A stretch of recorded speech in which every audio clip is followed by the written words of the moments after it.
very good morning to all of you who have joined from India, and good evening to those who joined from the United States. Wish you all a belated, very happy Teachers' Day. A bow of gratitude to all the teachers who continued to serve the nation even during the pandemic. Jnanaprabodhini Foundation presents Learning to Explore Project by Project, a webinar on project-based learning followed by a book launch. This is a translation of the Marathi book Chala Prakalpa Karuya, a collection of articles on project-based learning compiled by Professor late Vivekrao Pongshe and Sri Nachiket Nitsure. Today, we are excited to have Sri Vivek Sawan, Chief Mentor and former MD at MKCL, as our honorable chief guest. It's my honor to welcome you to the program. Namaste. I'm rejoiced to share that we have 1,500 people watching this program live from 8 countries and 15 states in India. That's phenomenal. This highlights the immense relevance of this topic in education system today. The program will have 2 main segments. First, we will have a panel discussion on PBL. It will be followed by inauguration of the book. So let's move on. We'll start our program with an inspirational song. Music, please.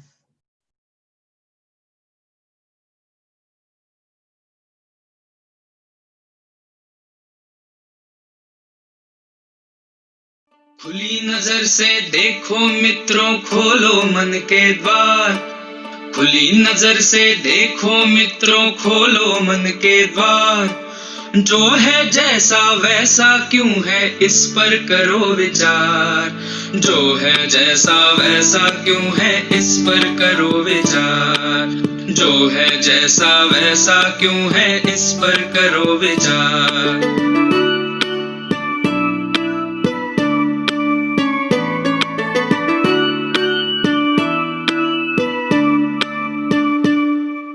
आस पास की दुनिया किन नियमों पर चलती है, किसके कहने पर ये पृथ्वी घूमती रहती है। रहस्यमय अद्भुत भयकारी जो है लगता आज, हर डर टूटे विभ्रम छूटे खुले जब उसका राज। सूझबूझ से सब प्रश्नों के उत्तर हो साकार। जो है जैसा वैसा क्यों है, इस पर करो विचार। जो है जैसा वैसा क्यों है, इस पर करो विचार।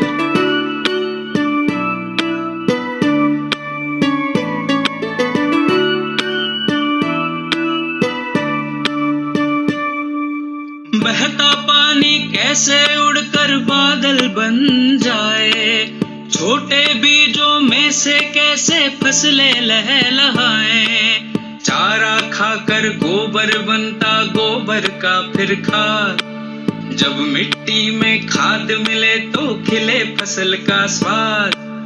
ऐसे ही जीवन का पहिया घूमे चक्राकार। जो है जैसा वैसा क्यों है, इस पर करो विचार। जो है जैसा वैसा क्यों है, इस पर करो विचार।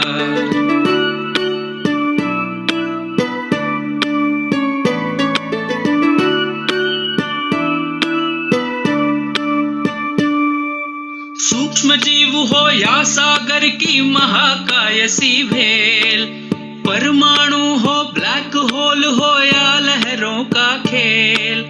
जिज्ञासा की डोर बांध कर जब हम कूद पड़े, प्रज्ञा के ये पंख खोल कर सच की ओर बढ़े।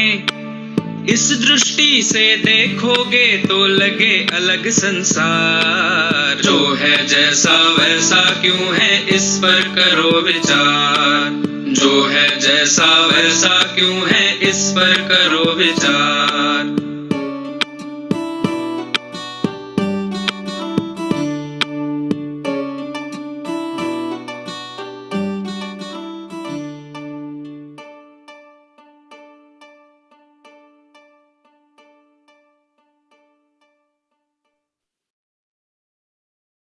What a brilliant song that was. It is remarkably inspiring, isn't it? The power of a curious mind can move mountains. Namaste to everyone watching us live right now. My name is Revati Deshpande and I'm representing Jnana Prabodhini Foundation USA. I welcome all of you to our first ever global event. I'm live to you from San Francisco, California. So, Jnana Prabodhini started over 50 years ago as an educational institute in Pune with the purpose of leadership development of students. It has now grown into this multifarious institution. The core vision is motivating and nurturing intelligence for social change. So that was a brief introduction about Jnana Prabodhini in India. This webinar is brought to you by Jnana Prabodhini Foundation or JPF USA. And let me tell you a little bit about JPF. In 2019, a group of 10-15 alumni and affiliates in the US who were driven by a strong desire to contribute to the society decided to team up. They realized that to streamline their efforts, it was super important that they form a legal institution that is recognized by the US government. From this aspiration, Jnana Prabodhini Foundation or JPF was born as a US-based nonprofit organization. Soon, there were 12 regional chapters formed all over the globe with almost 100 volunteers eager to actively contribute. We have some of them here with us right now. During its establishment, JPF identified education, rural development, and women leadership as the areas with the greatest challenges in India. For helping in these areas, JPF is currently undertaking 7 projects with several new ones in the pipeline. One such example is a program called Beyond Language Barriers that we recently launched. Through this, we are motivating 7th standard students from one school in India to improve their English communication skills with the help of JPF volunteers in the US. And let me tell you, we have been having so much fun doing this. We cannot wait to grow our team of volunteers and work beyond just one school. Maybe some of you who are watching us right now would like to participate. We have also planned a Meet a Mentor program that would be immensely beneficial for students wanting to explore different career options. In addition to all of this, JPF has also launched massive fundraising campaigns. In mere 12 months, we were able to raise 53 lakh rupees from our well-wishers around the globe. We have been successful in using these donations for funding the education of over 100 students from humble backgrounds. We have also disbursed these donations to COVID relief to fight the economic battles all of us are facing. The donations are also being used for rural women's microfinancing programs and watershed management efforts in villages in India. I would like to take this opportunity to invite all of you to join us on our Power Pack programs. To know more about those or our campaigns or to stay updated on our future events, please visit our website or write to the email address that you see on the screen. Also check out the comment section below for further details. With that, let's move on to our next session. Over to you, Saurabh. That's great, Revati. Thank you. I take this opportunity to appreciate the efforts of all the volunteers of Jnana Prabodhini Foundation. Thank you for your contribution and keep going. You all must be wondering, what is this PBL? Why is this important? So let us understand this from a short video.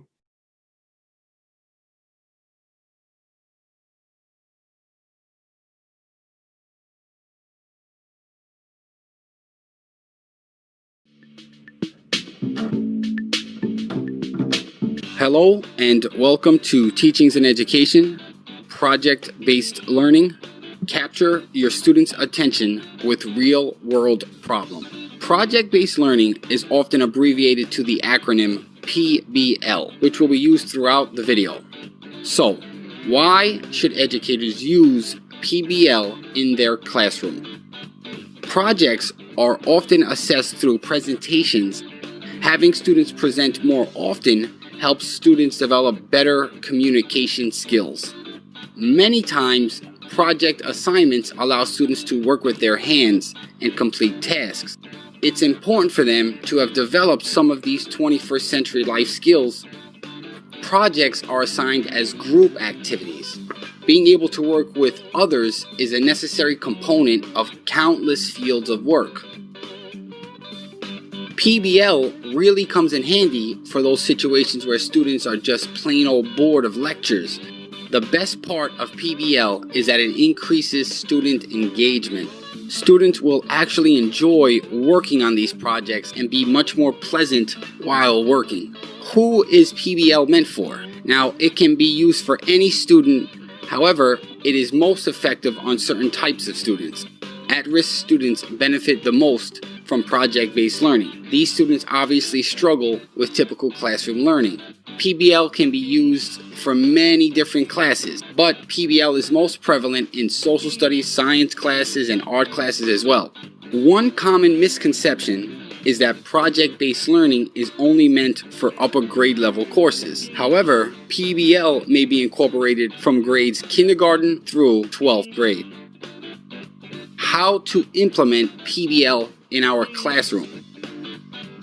Every class project should begin with a driving question that is specifically aligned to a learning goal.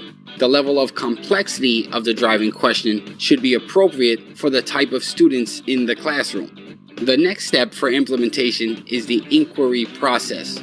Students should apply learned knowledge, ask and answer critical thinking questions, and locate resources. In the next step, students find a solution to the driving question. Here is where students solve the problems, oftentimes with creations, models, and presentations. And the last step is to allow students to make their projects available to the public, to give students a voice. Now that we have done all this talking about PBL, let's take a look at some classroom examples. Here are a few of my personal creations that I am very proud of. This is a project where I asked students to build a model of the Titanic and examine the ways the ship could have been built much better. It is a 6th grade social studies project and includes reasoning, writing, and research. The following project asked students to find the proper measurements and create a scale frame of a 2-bedroom hip model house. It was for a 12th grade math analysis course. And the last project asked students to convert from feet to inches and use the measurements to paint and create a miniature basketball court. It was actually used for an at-risk Algebra 1 course.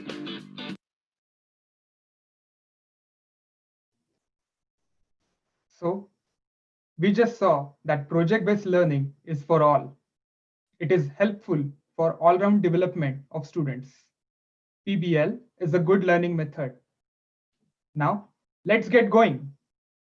We are going to have a panel discussion with the subject experts and former students of Jnana Prabodhini. We are going to discuss about the intricacies of project-based learning and why it is important for students as well as teachers. Let's welcome Dr. Swapnita Date and Shri Akash Tsaukase from the United States and Dr. Aditya Pongshe from Spain to the panel. Namaste.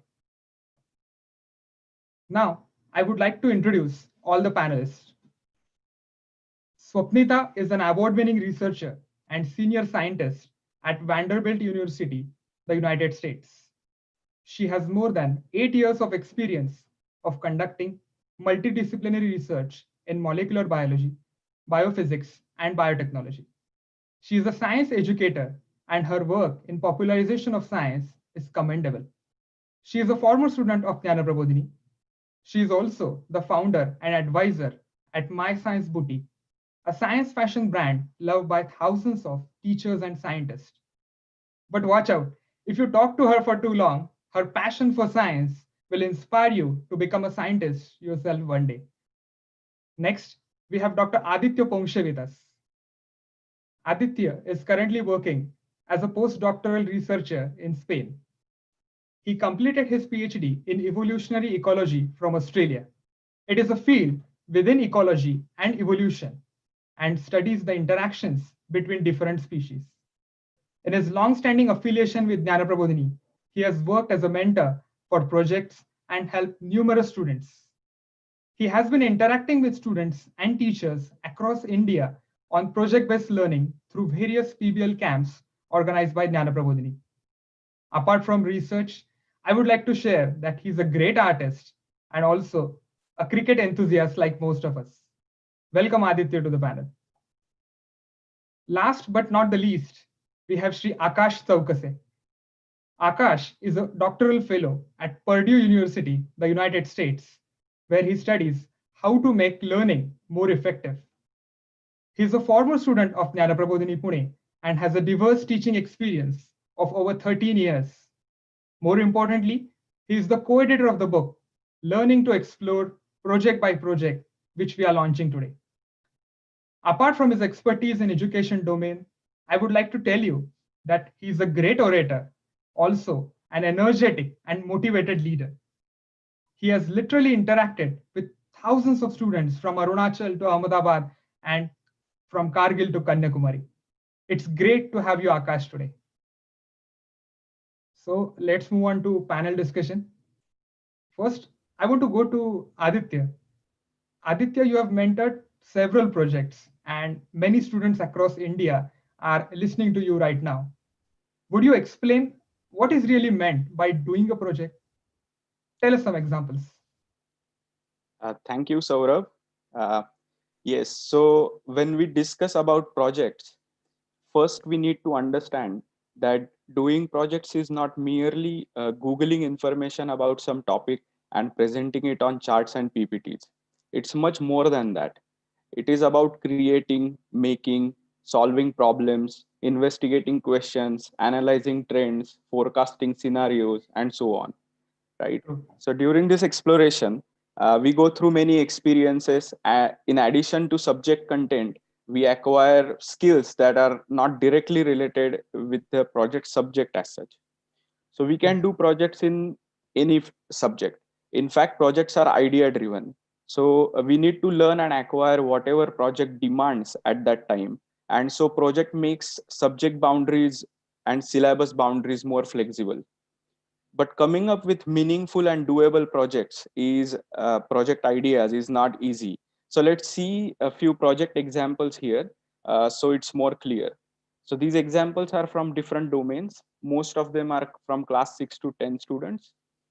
So for annual projects, ideas should be challenging enough to keep students engaged for 8 to 9 months. But how do we get these ideas? So ideas come from being curious, from asking questions to what we observe and experience. You must have seen that some plants close their leaves at night, right? A group of students from class 9 came up to me with questions like, do plants show something like jet lag? What happens if we change their daylight cycle? I was like, these are fantastic questions, but I don't know what this plant species do. So let's explore it. So they searched literature, made systematic experimental designs with the help of teacher, and completed a wonderful project. So they took months to come up with this idea. They were frustrated about how much time it was taking for them to come up with good questions. Now, as a teacher, when students are frustrated, we should not rush and feed them everything ready made. We should let them take their time, but we should be well prepared to step in whenever needed with alternative ideas and possible directions towards solution. So that means as a teacher, we need to be well equipped with plenty of ideas. Project ideas can be about finding solutions to day-to-day problems. For example, one group of students had a disabled family member. So they used to live on top floor and had no elevator. So students wanted to design a device that can safely take that person without elevator. Now in this project, the problem was real and close to students' day-to-day experience. They may not be able to make the final product, but they think over about this problem, search what people have done about it, attempt to make various prototype models, compare their effectiveness. So they may end up making something that is already there at large, but they learn a lot during this process. Projects should be meaningful to students. While learning history, a group of students wanted to know history of area where they live, history of old temples in their place, history of their weekly bazaar. They wanted to find whether their village is associated with any significant historical events or not. While doing this, they interacted with various people, experts, gathered data, played with various softwares that deal with maps, and in this process, explored new things. As a teacher, we should explicitly discuss with students what they are learning Such reflective discussions are crucial to keep students on track. I remember while doing a project in language, a student did a verse by verse translation of a famous Sanskrit text and created equivalent Marathi verses. It was very difficult. Teacher first thought it is too much for student, but teacher was open enough. Student eventually came up with excellent translation. If as a teacher we feel that some students are passionate enough and persistent about something, like really persistent about something, and if we give them space, especially when we are unsure about that idea as a project, many times students do surprise us. So these are some examples that I can give right now. I won't share more due to limited time, but there are many. I hope you have got the gist of doing projects. I feel Yes, that it is definitely. I feel that it is important to create encouraging environment that motivates students to ask Mhm. questions, come up with ideas, take up these ideas and explore them with the help of teachers. Once students are excited, motivated, and own ideas, they get actively involved in it and do wonders. Now let's watch a video where student is sharing experiences about her project.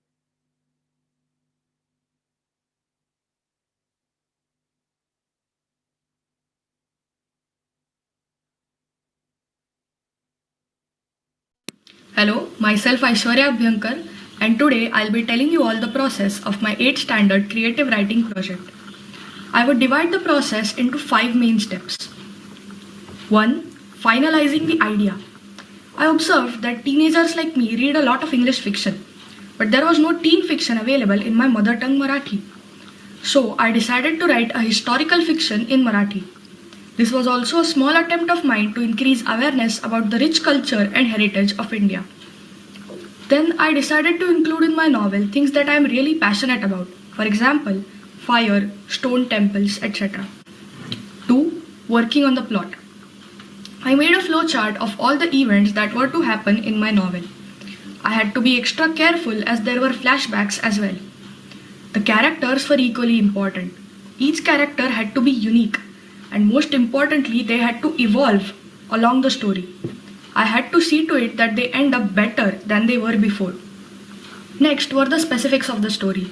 I had to finalize the places where the story would unfold and also certain details like the clothing and language of the characters. 3. Writing. This was the most difficult and tedious stage where I had to create something that was completely mine. Nature and history became my inspiration whenever I was at a writer's block. 4. Rewriting. You cannot stop when you have written the story once. You have to reread, rewrite, and repeat unless and until you are satisfied. I wrote all 47 chapters of my novel 3 times by hand and later edited them countless times on the computer. Changing even one word or one paragraph can make a lot of difference, and certain situations need to be elaborated further to ensure that the reader understands you perfectly well. 5. Presentation. We had to display our projects in our yearly exhibition, and for that, I had written my novel by hand.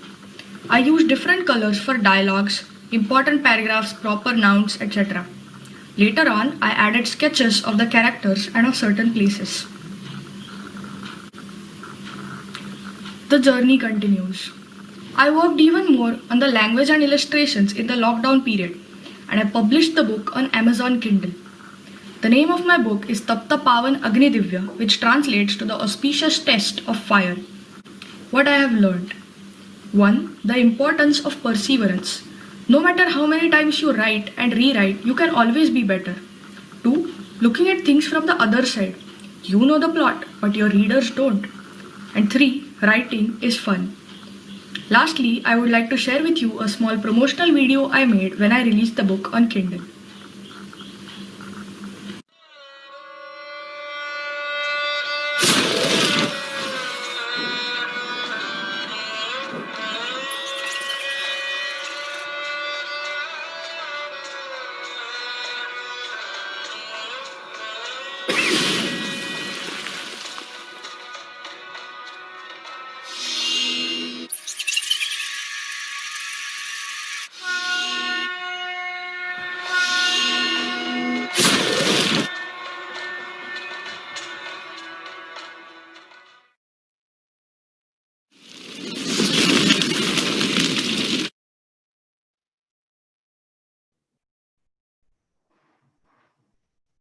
Amazing. This success story of a go-getter is inspiring to all the students.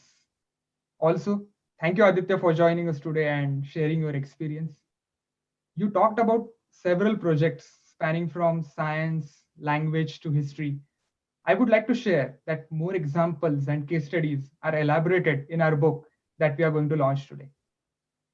After understanding what PBL is and its importance for students, I want to hear it from a teacher.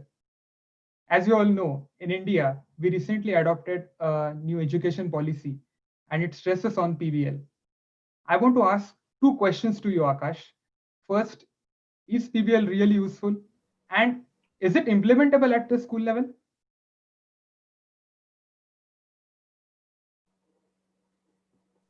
Saurabh, these are very important questions, and let me give you categorical answers. Yes and yes.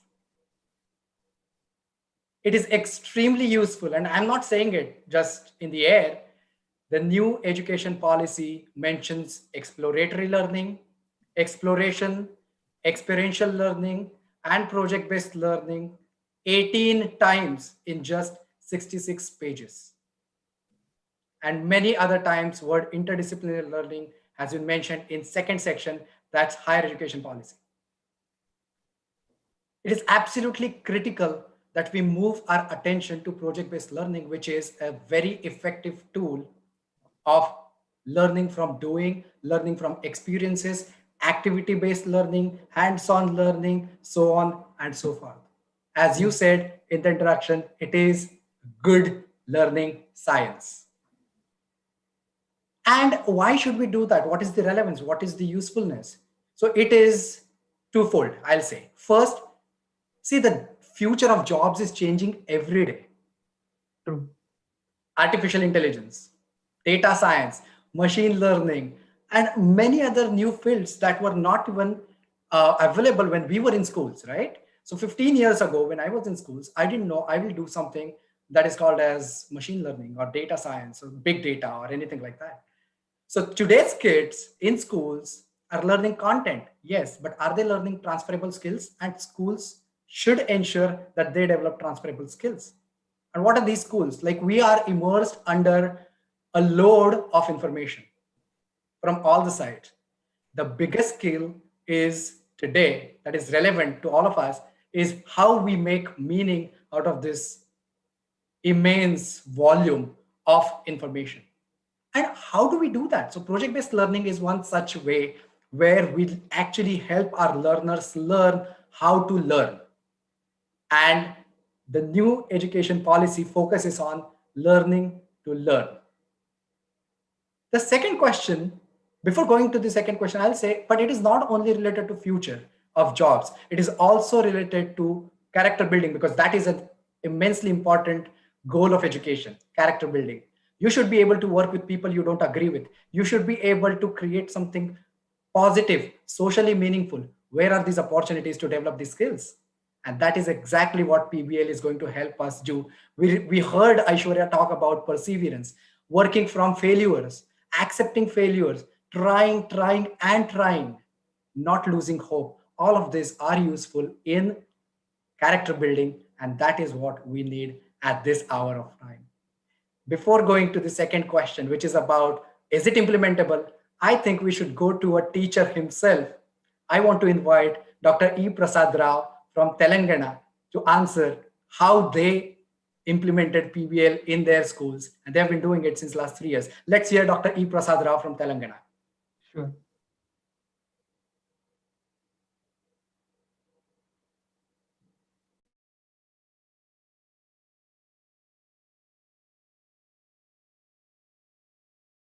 Namaste.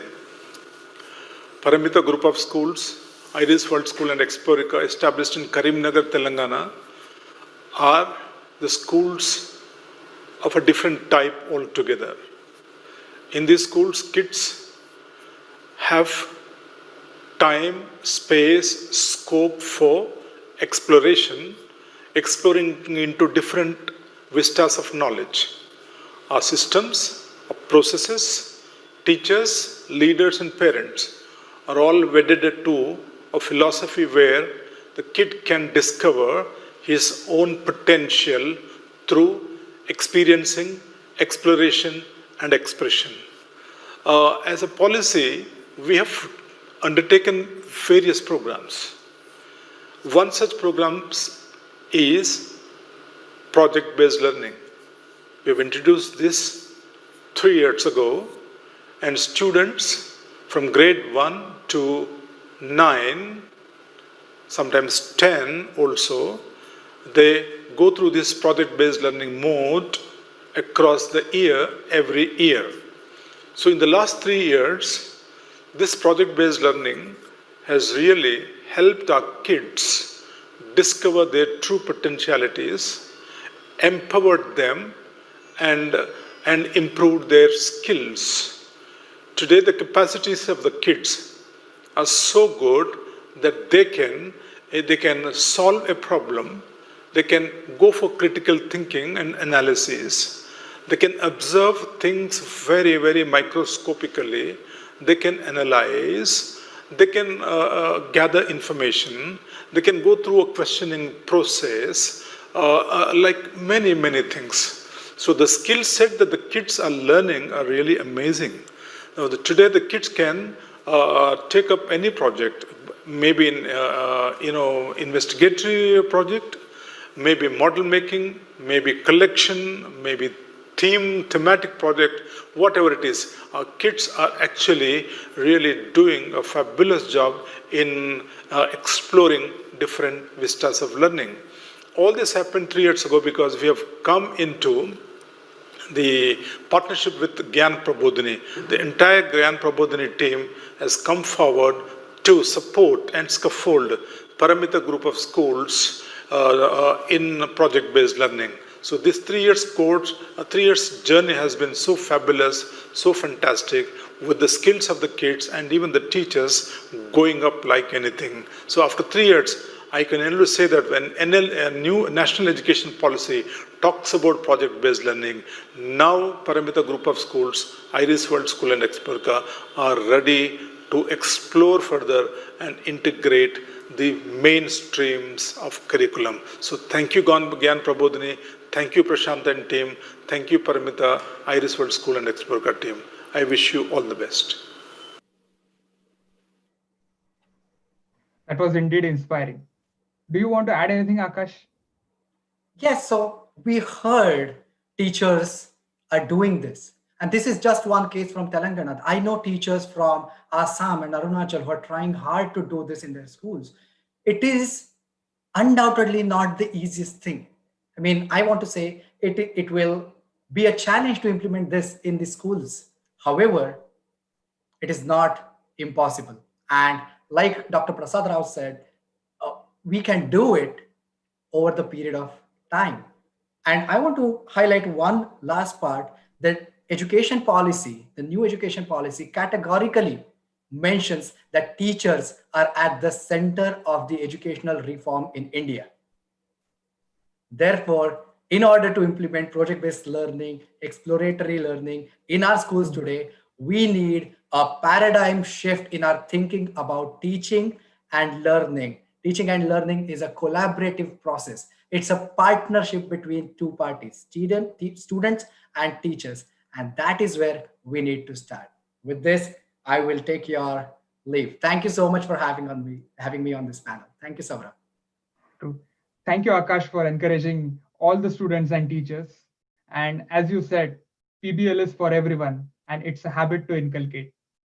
Now, I want to draw everyone's attention to the title of this webinar, that is Learning to Explore Project by Project.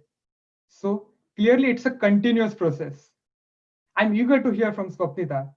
We would like to know more about this and how you became a scientist. Hi, Sarah. That's an interesting question. Actually, when growing up, I think I wanted to become a diplomat. But as I went on learning more and more about biology, I just fell in love with it. So, Saurabh, let me ask you, do you think we have bacteria inside our body? Yes, there are How many do you think? 10 lakh. 10 lakh. Well, let me tell you, we have around 100 trillion bacteria inside our body, which are almost 3 times as many as the human cells. So these facts like this that just fascinate me. And if you think about it, it's more interesting are people who say, let me find out how many bacteria do I have inside my body. So, like when I think back, I think my shift towards becoming a scientist, it unfolded through project-based learning. I went through the PBL model myself. When I was in school, I did a project, River Futurology, where our job was to analyze the past, analyze the data from the present, and then predict the future of all the rivers in Pune. And like we worked so hard collecting samples and submitting them for analysis, but I forgot to label my samples. When we got back the data, I had no idea which sample was which because I forgot to label them. And I learned an important lesson that day.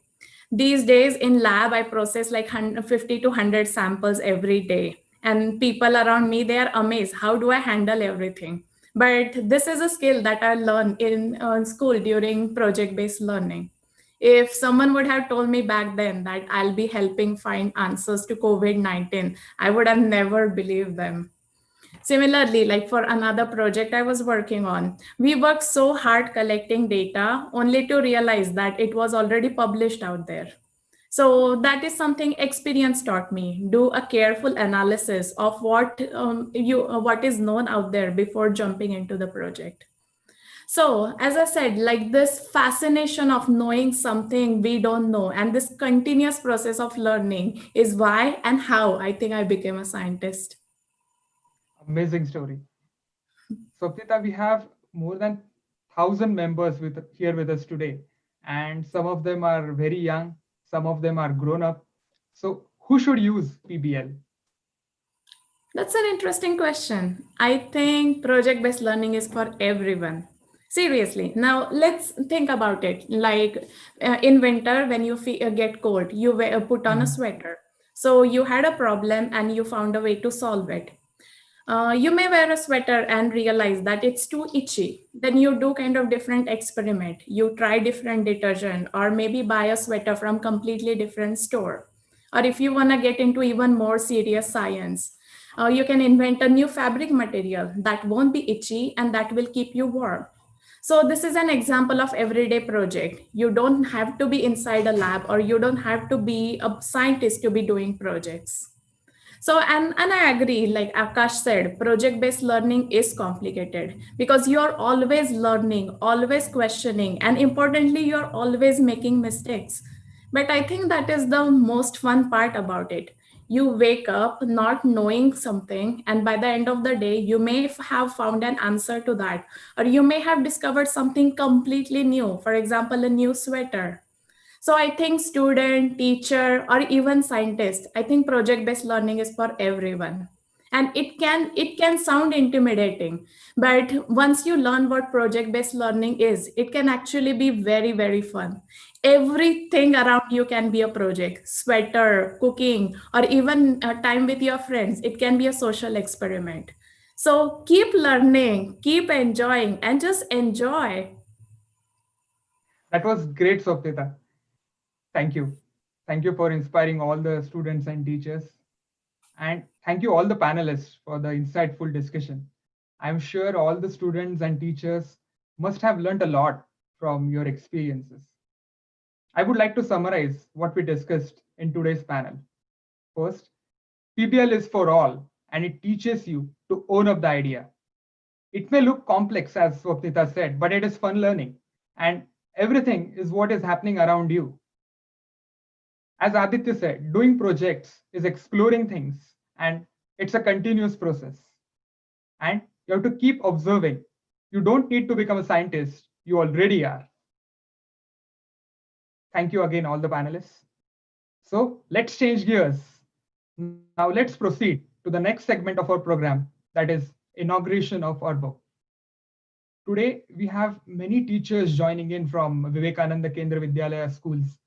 I would like to tell you that schools from Assam, Arunachal, and Telangana have taken a lot of efforts in implementing PBL under the guidance of Jnana Prabodhini.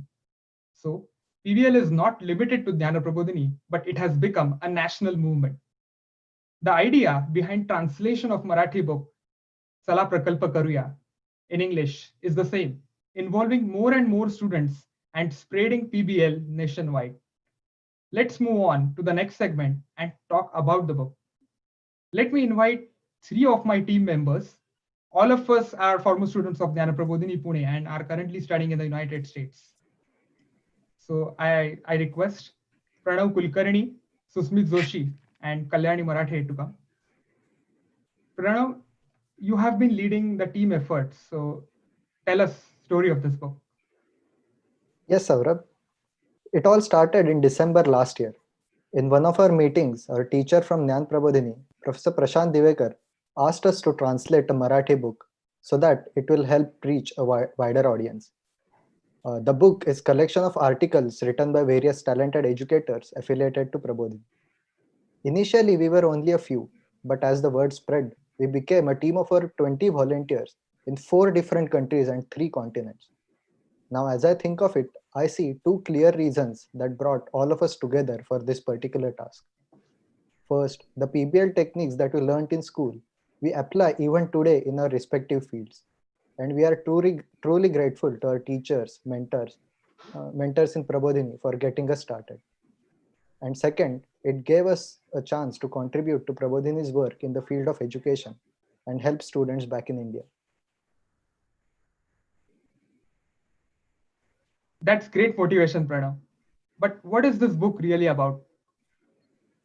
Yeah, I feel like this 200-page book really captures the very core and essence of Prabodhini's brand of teaching and learning. The book explains all the skills, different types of methods of doing projects in a very user-friendly and simple to follow manner.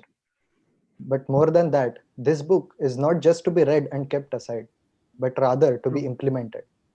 If you follow the processes given in this book, you will learn by getting first-hand experiences on a lot of things. This is what the experiential learning is.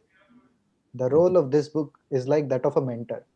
You feel that the book directly talks to you and helps you whenever you are stuck and need direction. Wow. Kalyani, let's take a walk through the contents of this book. All right. Section 1 describes the most important aspects of project-based learning. And then in the next section, this book introduces you to 6 different skills.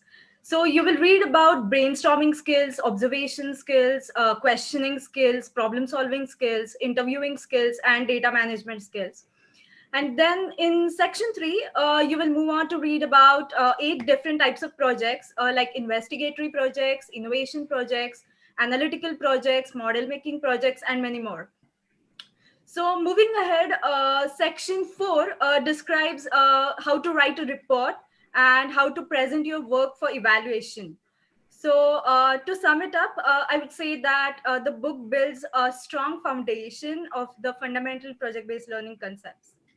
Excellent. So in this book, we also added mind maps. Can you tell us more about it? Absolutely. I'm so excited to announce that we have introduces mind maps at the end of each article in the book.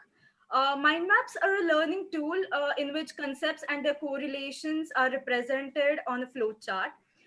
They're so effective that once you read the article and even if you open the mind map a month later, you will instantly recall everything. That sounds interesting. Susmit, can you tell us more about how to use this book? And is there any shortcut to learn everything? I really wish there was. I feel like each article will teach you something.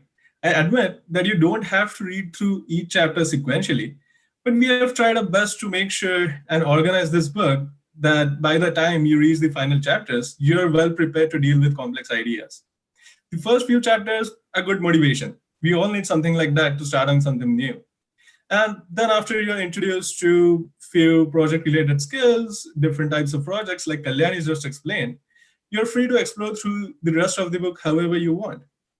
The final chapters are more of an open discussion to get you really thinking about creative project ideas. In fact, This book enlists about 200 brilliant project ideas in sciences, social sciences, mathematics, and languages.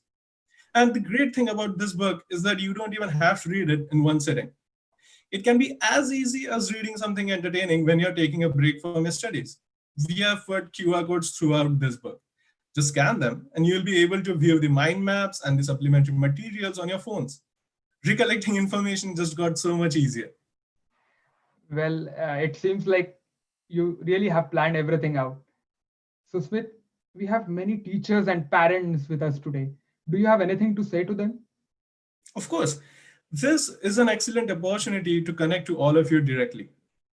Instead of providing direct answers, let's encourage deeper questions and ultimately teach our students how to think. I definitely recommend that all teachers and parents read through this entire book. You are the facilitators for this whole exercise. And here, I would like to stress that we have made every possible effort to make the font and presentation of this book accessible to all students, especially the ones with learning difficulties. Today, let's join hands to make project-based learning a success for all. Thank you, all of you. And I take this opportunity to thank all the 20 volunteers who worked across 5 time zones. I would like to mention that here all of us on the team felt like we are passing on the legacy of our mentors to the next generation of students. I'm sure you all are excited to pick in the book after hearing so much about it. Moving ahead, I'm rejoiced to present the book to you all. Video, please.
Thank you.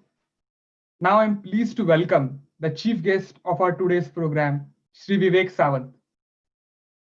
Before I hand over to Shri Sawant, I'll introduce him to all of you. He is the chief mentor at MKCL, that is Maharashtra Knowledge Corporation Limited. Shri Vivek Sawant was the managing director of MKCL since its inception in 2001. Also, he has been the pioneer of MSCIT program. Under his leadership, MKCL has emerged as a high-tech initiative of the government of Maharashtra, and his work has focused on technology for all. When schools went to online mode in March, several students were unable to learn. children who are underprivileged are unable to bear the cost of internet and mobile phones. Under his mentorship, MKCL developed and telecasted TV serials named Tilimili, aiming quality education for all. These episodes focus on experiential learning and stress-free education. Nearly 2.5 crore students benefited from this online but free of cost education program. Sri Vivek Sawant has been recognized by several awards for his contribution in the fields of education and leadership development. Also, he is the chair of Jnanaprabodhini Sanshothan Sanstha Pune. It's our privilege to have you today. Thank you for your time. Let's move on to the next segment of the program, that is inauguration of book. For that, I request Sri Mahendra Sethia, Professor Prashant Divekar, co-editors of book Sri Akash Chaukase and Pranav Kulkarni, editor of original Marathi book Sri Nachiket Nitsure, to join us. And without any delay, let us request our chief guest, Sri Vivek Sawant, and all the dignitaries to unveil the book for all of us here today. Learning to Explore, Project by Project.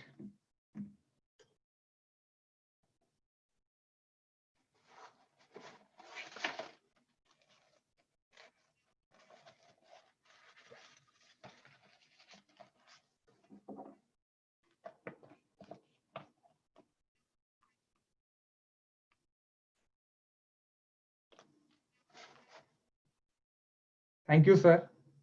Thank you, all of you. Today, on September 6, 2020, I'm extremely delighted to announce that this book, titled Learning to Explore, Project by Project, has been published at the hands of Sri Vivek Sawant. We hope that this book will champion the cause of providing quality and accessible education to all. On this very high note, I would like to request Sri Vivek Sawant to enlighten us.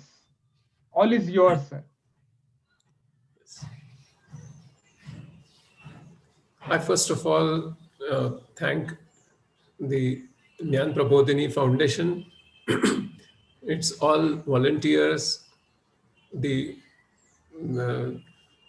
Prashantji who invited me for this program, Mahendra Bhai who is joining us here, all the intellectuals who contributed in translation of the book, the publishers, all the members of the audience, and I should not forget the hundreds of trillions of bacteria who are there in their bodies, and all my friends.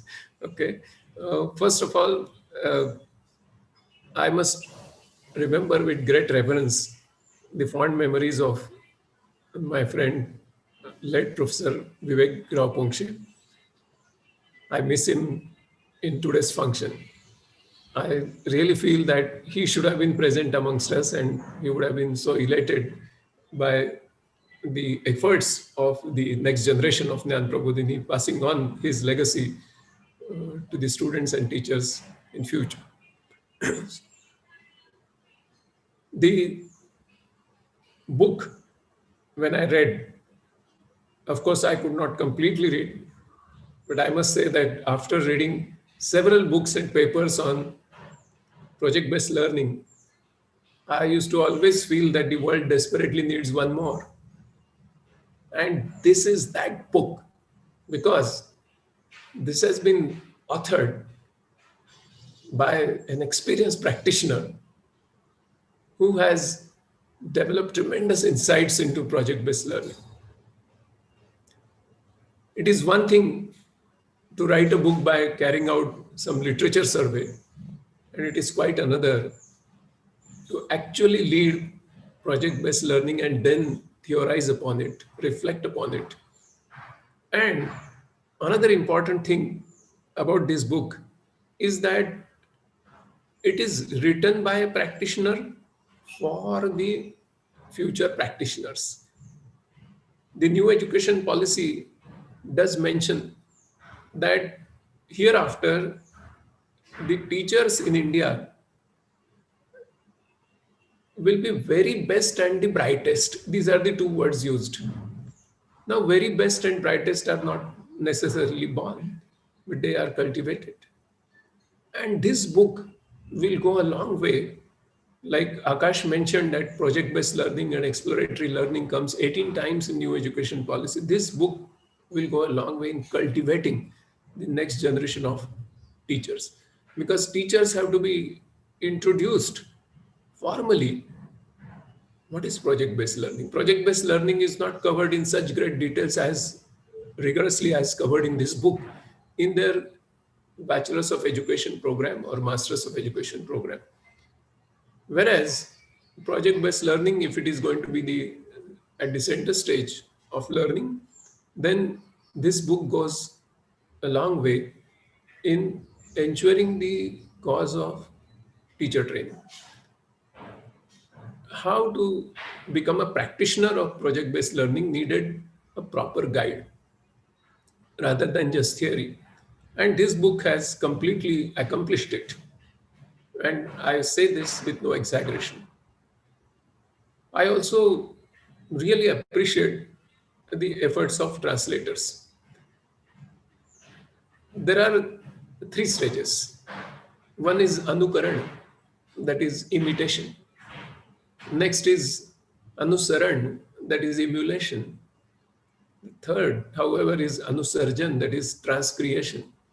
And I am really delighted to see, because I got both the copies from Prashantji, the Marathi as well as the English. And so, being a perfect teacher, I could, the first, temptation was to check the concordance and the congruence. And I must say that there are stages where this translation has gotten into transcreation. And that shows that the translators have put their heart and mind into it. While writing the preface of the Tulsi Ramayana, Tulsidas ji says that Swanta Sukhaya Raghunatha Gatha. That is, I am writing it for my joy. Because he wrote it for his joy, hundreds of years later, we also experience the same joy while singing it or reciting it or listening it or reading it. The same is the case with this book. If the authors and the translators are enjoying writing this and translating this, the same experience goes to the readers. And that will create a multiplier effect. This book must reach across continents, and I wish the very best for the propagation of this book. The purpose of project-based learning is constructing knowledge. Peter Drucker says that information and knowledge, there are 2 different entities, and he says that knowledge is information in action.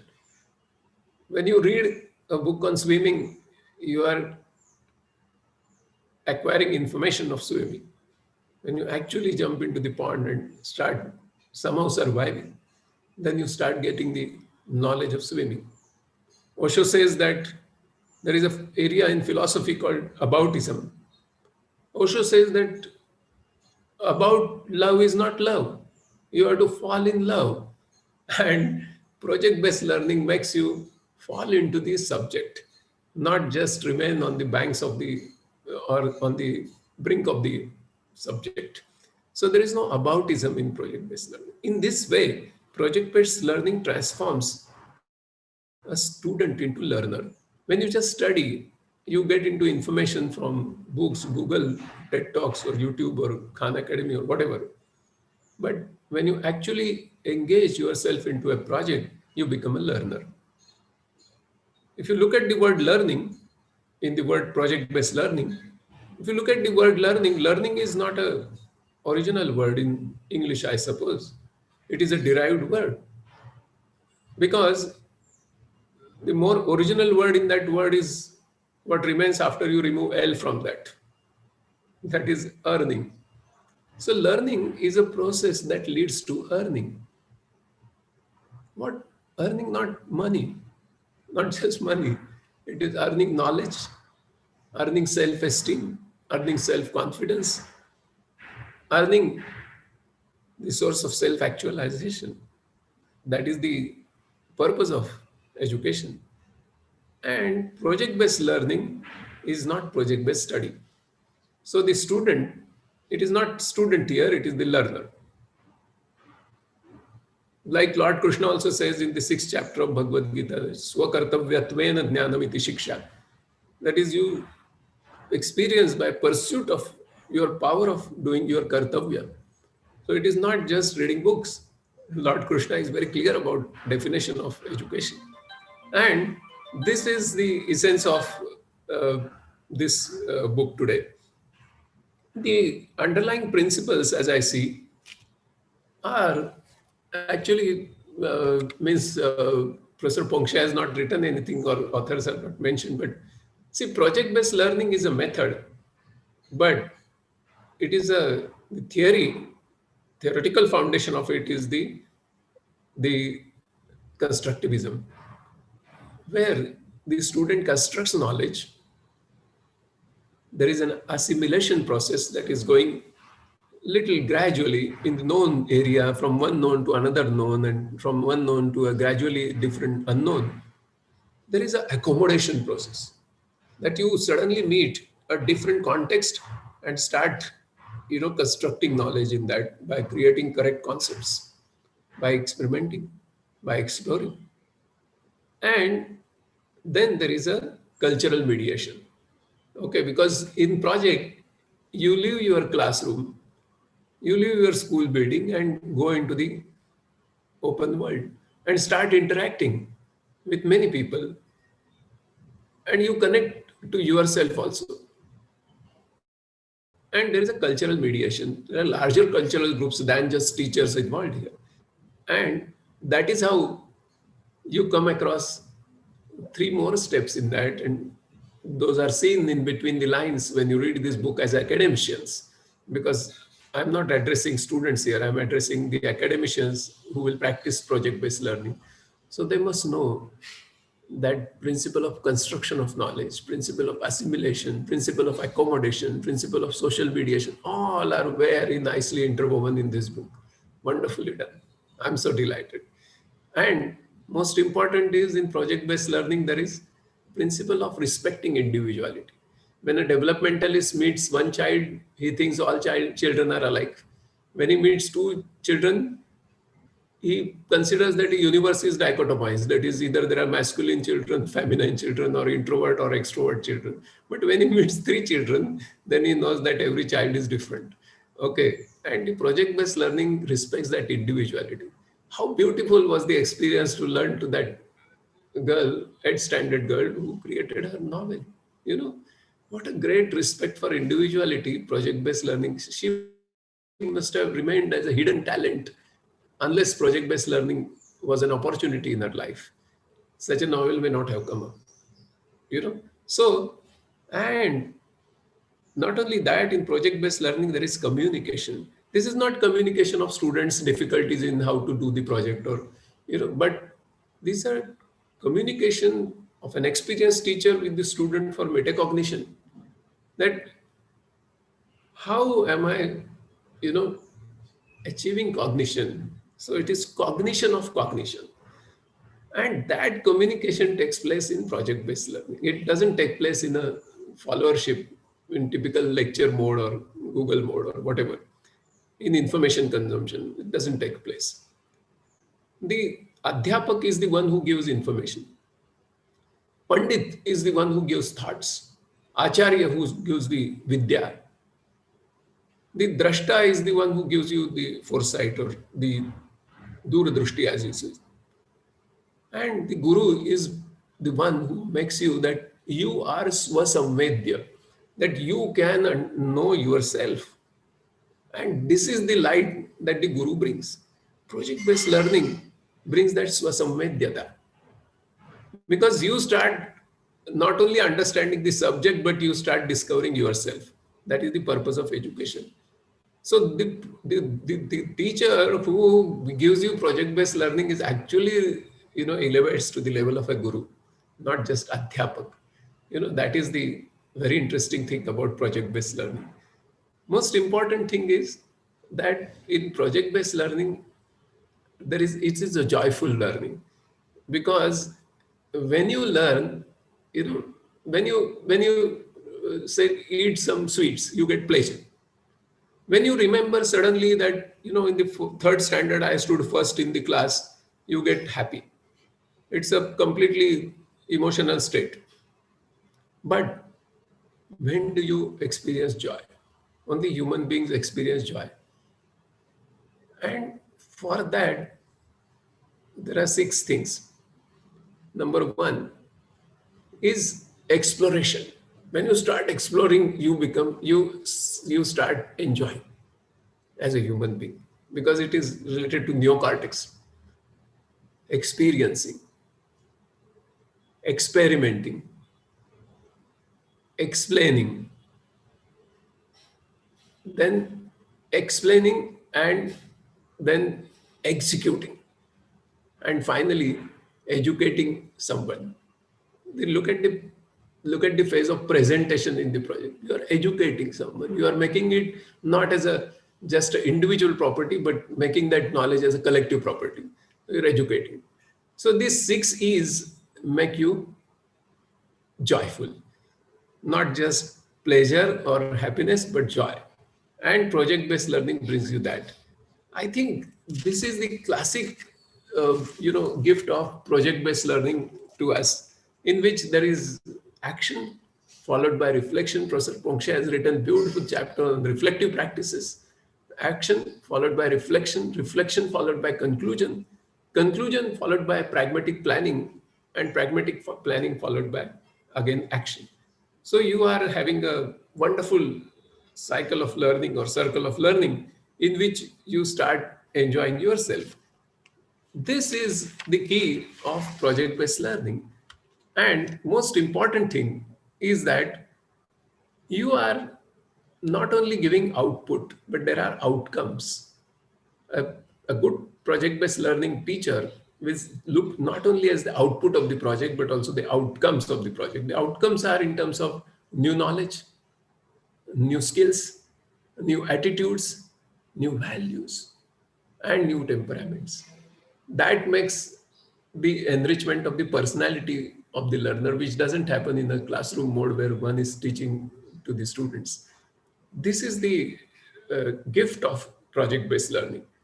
Finally, I would say that I give all my best wishes to the Gnan Prabodhini team, Akash and all his volunteer friends.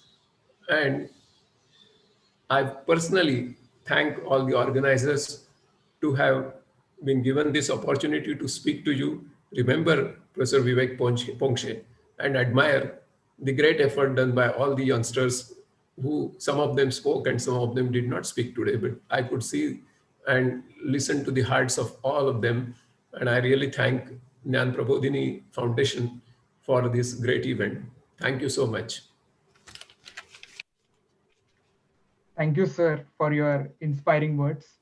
It was great listening about experiential learning and examples from Bhagavad Gita from you.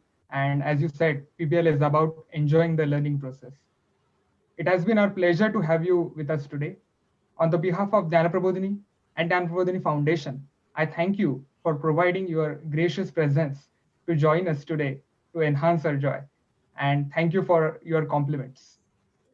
Now, lastly, I request Sri Mahendra Sethia, Head of Chhatra Prabodhan Publications, Pune, to give concluding remarks.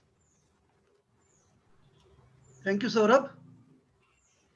It's a great time for last 1 hour. We are together and getting various aspects about the project-based learning. I'm very thankful to Vivek Savanji, who has given thrown a light on the various aspects in terms of service 6 E's, and then learning to earning, and earning is to not only money but knowledge and confidence and so on. I remember 50 years back when Gnana Prabodhini started the practice of learning through projects. Founder director of Pasep Pense always insisted teachers that while teaching a subject, don't teach only the syllabus of the books, but we have to develop the awareness and concern about the issues and problems of the country, and make them motivate through doing projects to find some solutions, maybe at local level, for these problems. I think that start with Jnana Prabodhini's educational process has come to this particular stage. In 1995, the first book based on this project was launched in Marathi. Late, my friend Dr. Vivek Bongshe has contributed and taken this project method at a very great level. And then he and his student together compiled the book in Marathi in 2017. I'm very glad that all JPF team and translators and the reviewers had put in a lot of efforts in bringing this book in English so that it will reach all over India and abroad also. Learning through project, I'm also very lucky that I'm part of this learning process in Jnana Prabodhini. And so I'm sure that these processes will go ahead with the new educational policy all over India.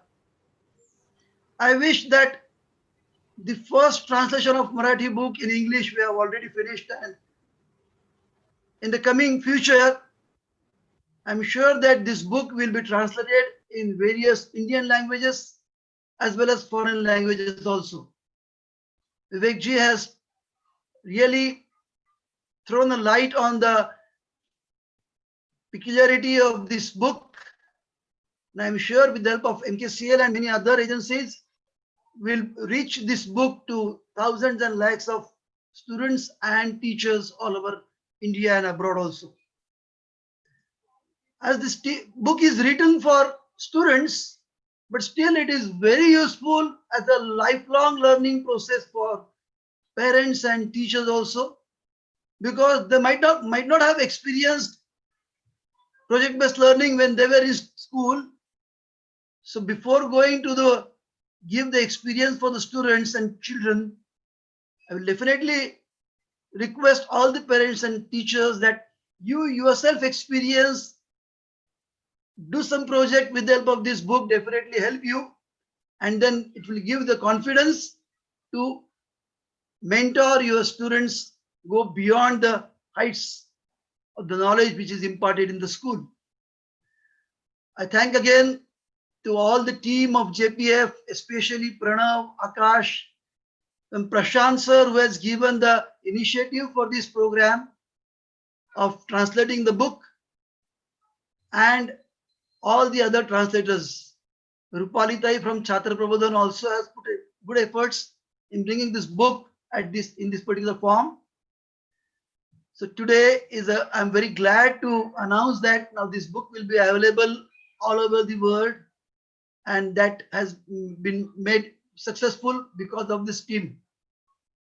I thank once again Vivek ji and all of the team members. Thank you.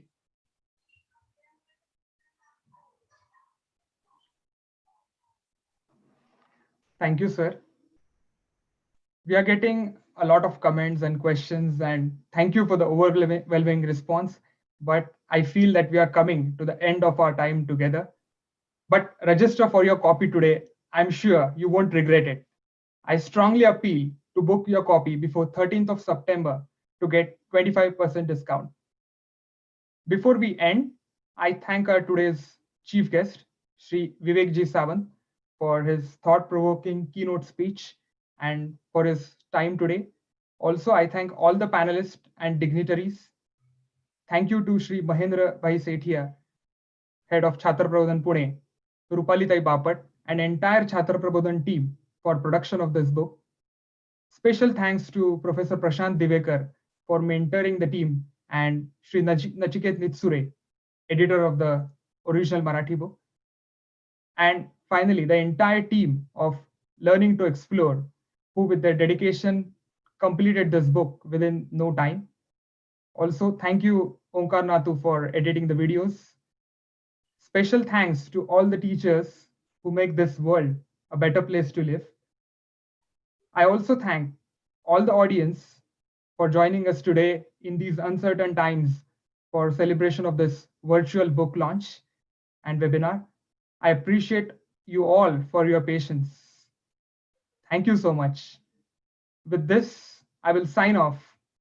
Goodbye and take care.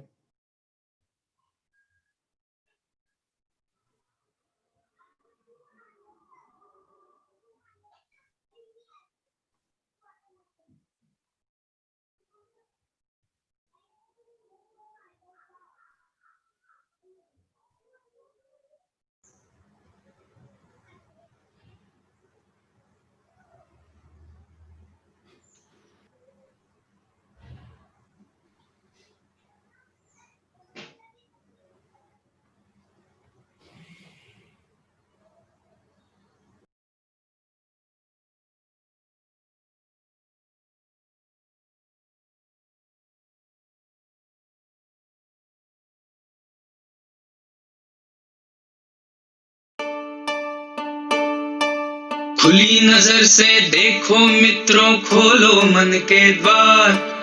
खुली नजर से देखो मित्रों, खोलो मन के द्वार। जो है जैसा वैसा क्यों है, इस पर करो विचार। जो है जैसा वैसा क्यों है, इस पर करो विचार। जो है जैसा वैसा क्यों है, इस पर करो विचार।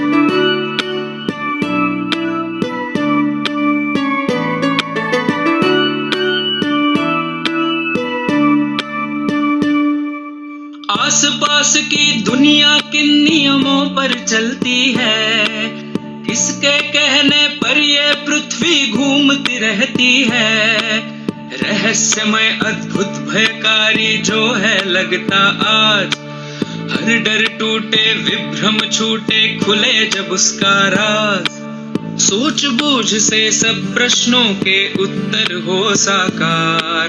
जो है जैसा वैसा क्यों है, इस पर करो विचार। जो है जैसा वैसा क्यों है, इस पर करो विचार।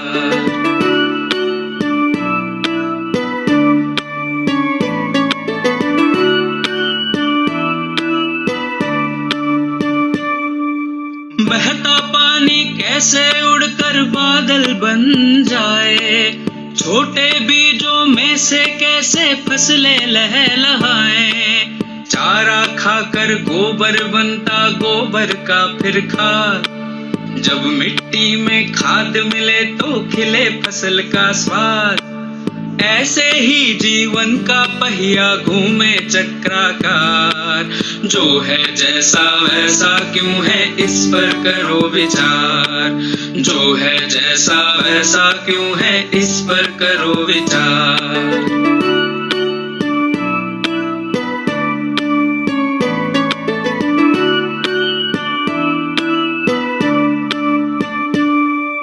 सूक्ष्म जीव हो या सागर की महाकाय सी भेल, परमाणु हो ब्लैक होल हो या लहरों का खेल। जिज्ञासा की डोर बांध कर जब हम कूद पड़े, प्रज्ञा के ये पंख खोल कर सच की ओर बढ़े। इस दृष्टि से देखोगे तो लगे अलग संसार। जो है जैसा वैसा क्यों है, इस पर करो विचार। जो है जैसा वैसा क्यों है, इस पर करो विचार।